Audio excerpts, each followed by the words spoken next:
In section 7.5, we're looking at applications of rational expressions. Our objectives are to find the value of an unknown variable in a formula, as well as solve a formula for a specified variable, and solve applications using proportions or applications about distance, rate, and time, as well as applications about work rates. One example is to find the value of an unknown variable in a formula.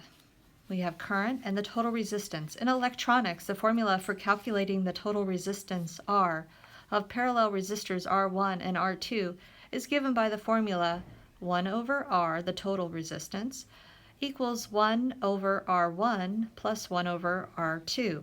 We want to find R1 if R equals 15 ohms and R2 equals 20 ohms. We're going to substitute in what we're given. We're given R equals 15, that will go right here in the formula, and R2 equals 20. So our equation becomes 1 over 15 equals 1 over R sub 1 plus 1 over R sub 2, which is 20. Now we can solve this equation for R. Remember how we did it in the previous section. Solving rational equations, we want to multiply both sides by the LCD. So again, this is what it looks like. We have, substituting in what we know, 1 over 15 equals 1 over R sub 1 plus 1 over 20. The LCD, the least common multiple, or least common divisor, of all the denominators will have a factor of 15, a factor of R1, as well as a factor of 20, and the least common denominator is 60 R sub 1. So we multiply both sides of the original equation by 60 R sub 1, and we will end up with an equation that no longer has fractions. So let's multiply 60 R sub 1 times 1 over 15. Well, 15 goes into 60 4 times, so this simplifies to 4 R sub 1. When we distribute the 60 on the right side, the 60 R1, we multiply 60 R1 times 1 over R1, and the R1s will divide out so that we're left with 60. And now when we distribute the 60 R1 to the second fraction on the right side, we get 60 R1 times 1 over 20, and 20 goes into 60 3 times. So this simplifies to 3 R sub 1. We want to solve for R sub 1, and we can do that by subtracting 3 R sub 1 from both sides. So we get 4 R sub 1 minus 3 R sub 1, we get R sub 1 is equal to 60. So the answer to the question is 60 ohms. We found the resistance R sub 1.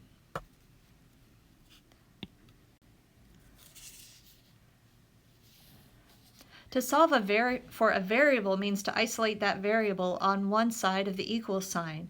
Let's look at the same formula, 1 over R equals 1 over R plus 1 plus 1 over R plus 2. And this time, instead of plugging in numbers for R and R sub 2, and then solving that for the value of quantity for R1, we're going to solve this general equation for R sub 1.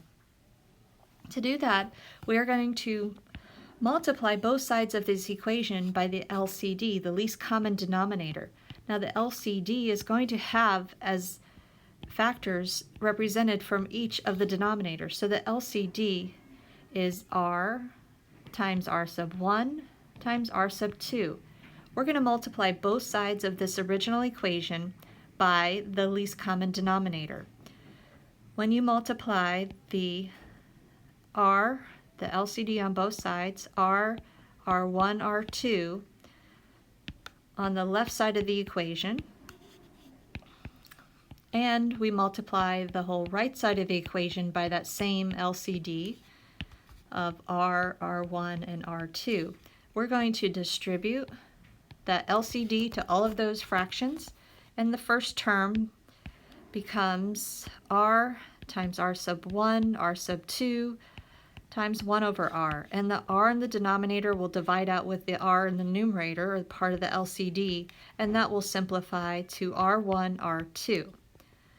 On the right side of the equation, when we distribute the 1 over r1 times r1, r2, the r1s will divide out. So we get the simplified form of 1 times r2, or r times r sub 2. We distribute the LCD to 1 over r sub 2 times r1, r2, and the r sub 2's will divide out. So 1 times r sub 1 will equal plus 1 r sub 1. Now we want to solve this equation for r sub 1. The r sub 1 can be found here as well as here. To solve for that variable, we need to get that variable on one side of the equation and factor out the coefficients. So if we subtract r1 from both sides of this equation, our result will be r1, r2 minus r1 equals r2. Now, out of these two terms, we have the r1 here and the r1 here. We're going to factor that out of both of those terms on the left side of the equation. So when we factor out the r sub 1, we'll be left with r2 minus r as a factor and r2 on the right side.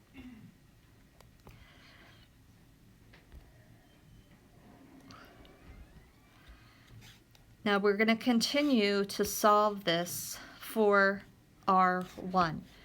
We're going to divide both sides by r2 minus r. And these common factors will divide out on the left side so that we end up with r1, finally, all by itself. And on the right side we have r2, all divided by r2 minus r. So in this example, we've taken our general equation and multiplied both sides by the LCD,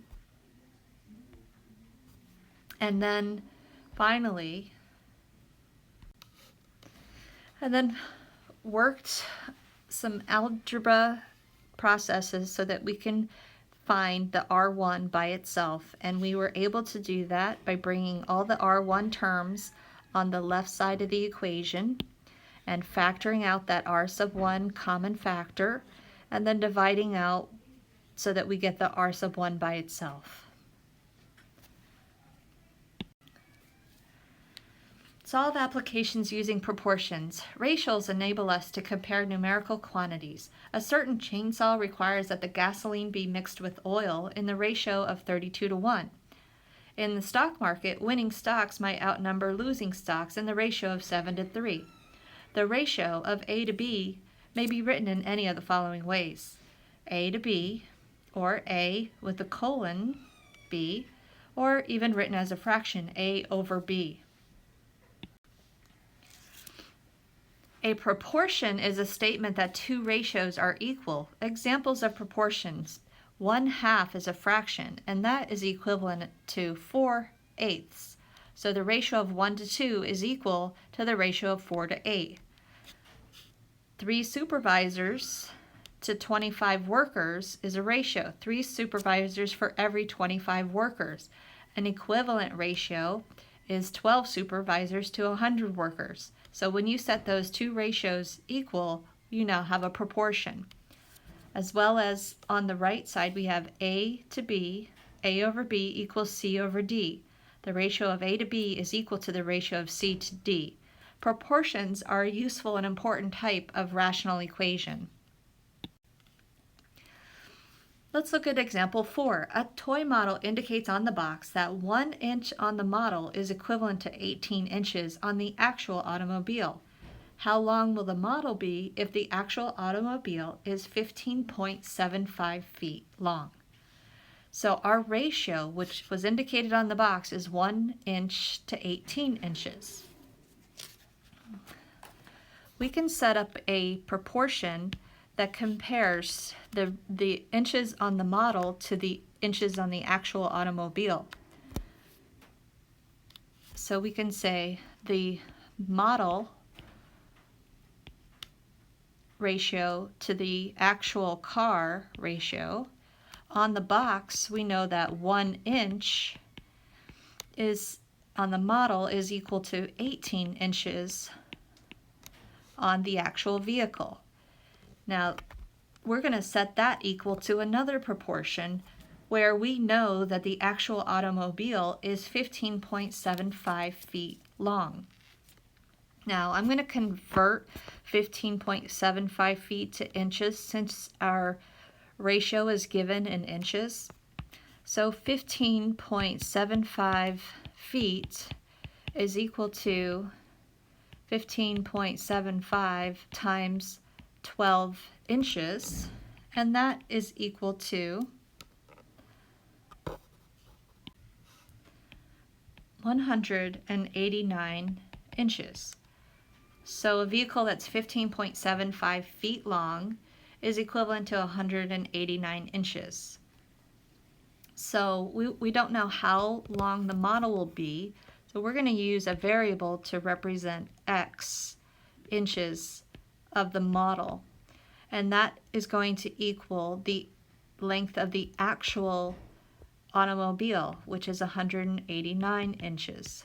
So our ratio of 1 inch on the model to 18 inches on the actual vehicle is equal to the total number of inches in the model to the total number of inches in the actual automobile. Our equation can now be written as 1 over 18 equals x over 189. This is a proportion. One way to solve proportions is by cross multiplying. We can cross multiply. So x times 18, or 18x, is equal to 1 times 189, which is 189. And when we divide both sides by 18, we can solve for x and find that x is equal to 10.5 inches. So the actual automobile is almost 16 feet long, and the model will end up being 10 and a half inches long. So we're able to solve this by using a proportion. And then one way to solve proportions is by cross multiplying. Let's look at this example. Alicia spent 5 hours studying for her last accounting exam and got 60% on the exam. She has already studied 2 hours for her upcoming second exam and would like to get a 90%. If we assume that Alicia continues to increase her score at the same rate, how much more should she study to get 90%? So let's set up an equation that illustrates these proportions, or the rates. We're going to say let x equal the additional number of hours needed to study to get a 90%. So let's look at setting up the model proportion, which relates the numbers of hours of study to the score on the exam. So the fact that in the beginning she spent 5 hours and got a 60%, we can say that 5 hours of study will give you a 60% on the exam. And assuming that the rates are the same, we want to know how many hours of study. Well, if she's already studied 2 hours and x is the additional number of hours, we can say that hours, x plus 2 hours plus the additional number of hours, and she wants to get a 90%, so we can let this equal 90%. Now we can solve this proportion by writing this as the equation 5 over 60 is equal to x plus 2 over 90. So one way to solve this proportion is by cross multiplying. When you cross multiply, you have 5 times 90, which is 450, equals x plus 2 times 60. If we distribute the 60 on the right side, we get 60x plus 120. That equals 450. Now we can solve this equation for x. Let's subtract 120 from both sides. To get 450 minus 20 is 330 equals 60x. Now we can divide both sides by 60, and we find that x is equal to 5.5. Now in terms of the type of answer, how we write our final answer, we can write this as how many more hours, how much more should she study? She should study an additional 5.5 hours.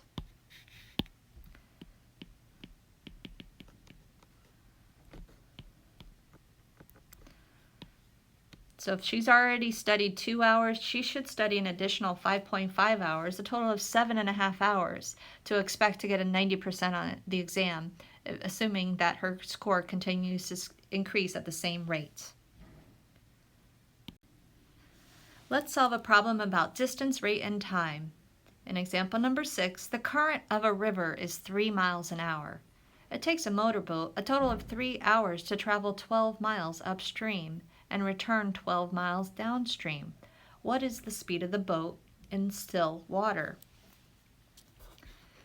Well, one way to determine this is to let x represent the speed of the boat in still water. Since x is the speed of the boat in still water, the rate upstream or against the current is going to be slower. We're going to write that as the quantity x minus 3. So if in still water the boat is moving at a certain speed and going upstream is against the current is pushing the boat against the boat, making it slow down. So the speed of the boat in upstream would have to be less than the speed of the boat in still water. So we could write that quantity as x minus 3. When the boat is going downstream, the boat is going in this direction, and the current is going in the same direction, pushing it to go faster. So that current going in with the current, the speed is x plus 3. The time can be determined using the formula t equals d divided by r. Now remember, our common equation for distance, rate, and time is distance equals rate times time. You can solve this equation for t by dividing both sides by r. When you do that, you can solve and get t is equal to the distance divided by the rate. Now if you go upstream, the distance that you travel is the same as the distance that you travel downstream. It's just going to take you longer to go upstream than it is to go downstream. A table is a really nice way to gather all this information. We know our basic equation is distance equals rate times time. Distance equals rate times time. And we can set up 2 rows, one that's going against the current and one that's going with the current. The distance both directions is 12 miles against the current and 12 miles with the current. The rate going against the current is slower than the still water, which is x minus 3, and the rate going with the current is faster, x plus 3. Now again, the way you find the time is taking our basic distance equals rate times time, and you are given information about distance, you're given information about the rate, and you can use this to solve for t by dividing both sides by r. So the time is equal to the distance divided by the rate. So we take the distance against the current divided by the rate against the current to get 12 over x minus 3. With the current, we take the distance of 12 divided by the rate of x plus 3 to get the time. Now, the total time for this trip upstream and then back downstream was 3 hours. So we can take the time going upstream plus the time going downstream and setting that equal to the total time of 3 hours. So we end up with a rational equation. We can solve the rational equation by multiplying both sides by the LCD. The LCD is going to combine all of the factors of each of those denominators. The first denominator is x minus 3. That is part of the LCD.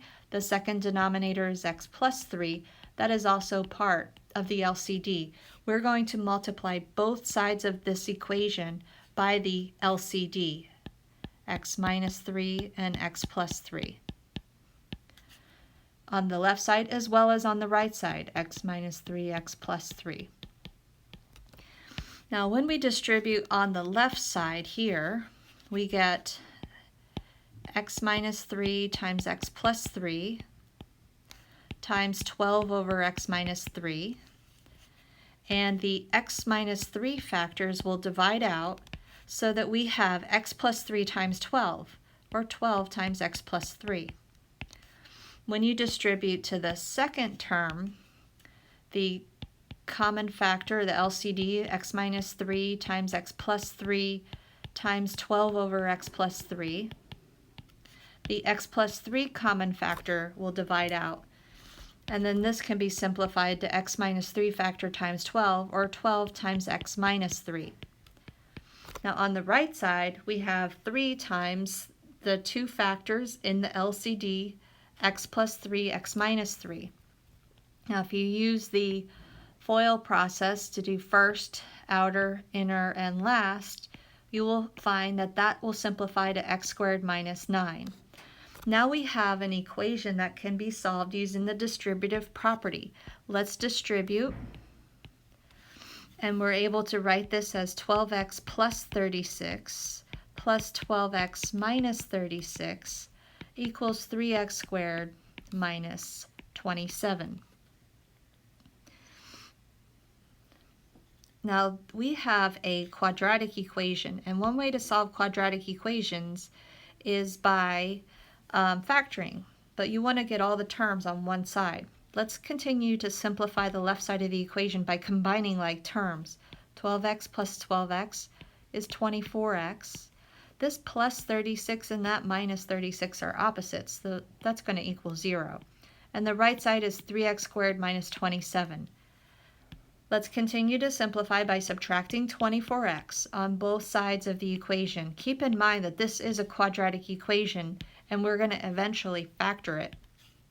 The left side we get 0, and on the right side we get 3x squared, only combining like terms. So there's nothing to combine here. We write them as 3 separate terms. We have a trinomial. So to solve this trinomial, we can begin by factoring. Is there a GCF? Is there a greatest common factor that you can factor out of all 3 of those terms? There is. The greatest common factor is equal to 3. If we factor out the 3, we have left x squared minus 8x minus 9. Now inside the parentheses here, we have a simple trinomial. We can factor the simple trinomial by finding factors of negative 9 that will add up to negative 8.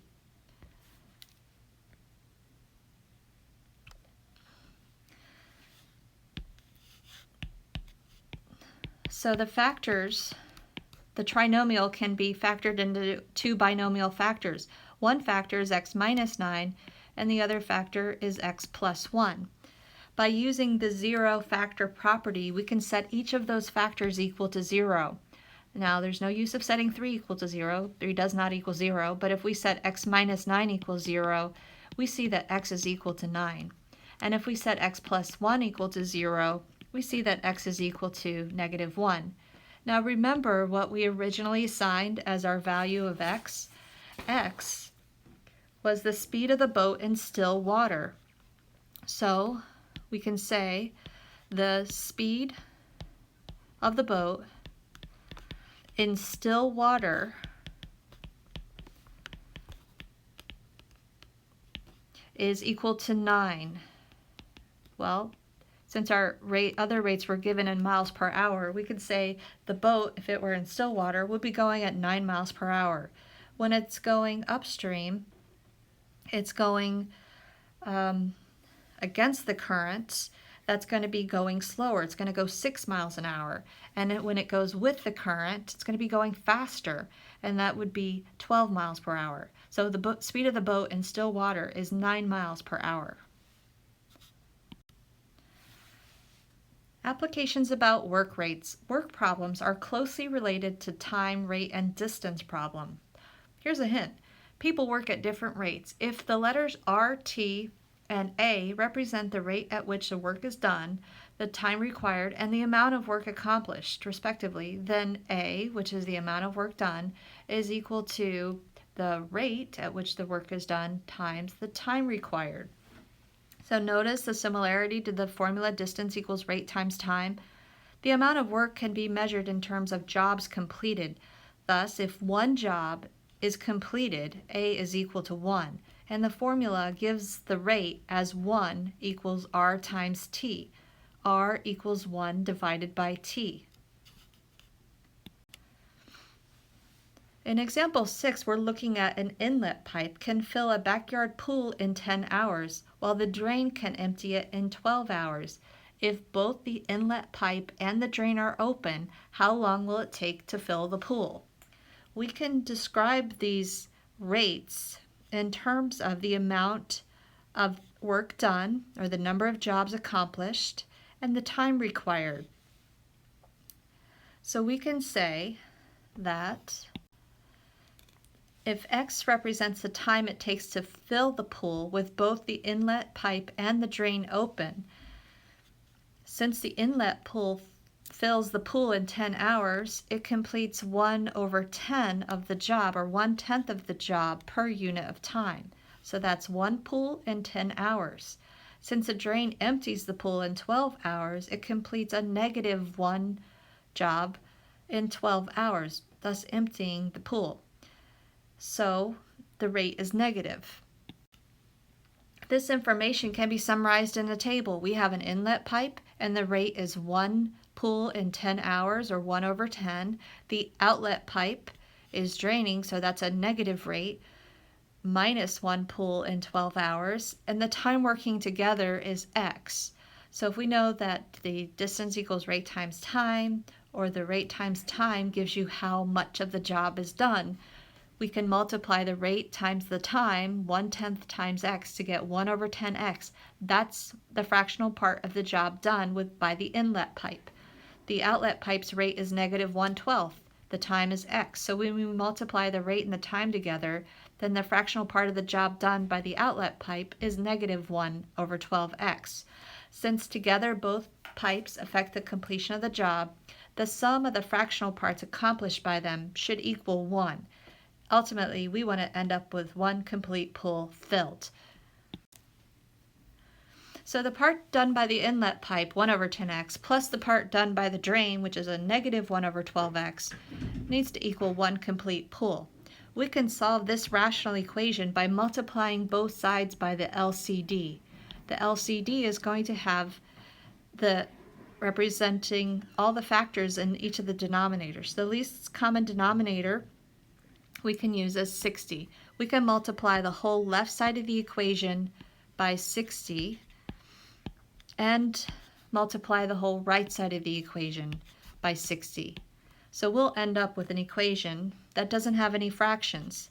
So when we multiply 60 times 1/10X, the 10 will divide into the 60 6 times, and the result will be 6 times 1x, or 6x.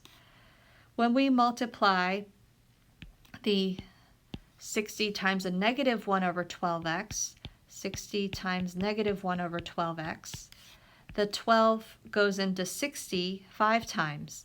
So we have 5 times -1x, or -5x. And on the right side, when you multiply 1 times 60, you get 60. We can simplify this equation. 6x minus 5x is equal to x. So x equals 60, and x is the amount of time. So it would take 60 hours to fill this pipe if your inlet pipe is filling at the rate of 1 pull every 10 hours, while the drain is emptying at the rate of 1 pull every 12 hours. Now, so our final answer would be 60 hours. However, in real life, you should not fill a pool with the drain open. So take the time, check the drain, and it would be much quicker. You could get the pool filled in 10 hours.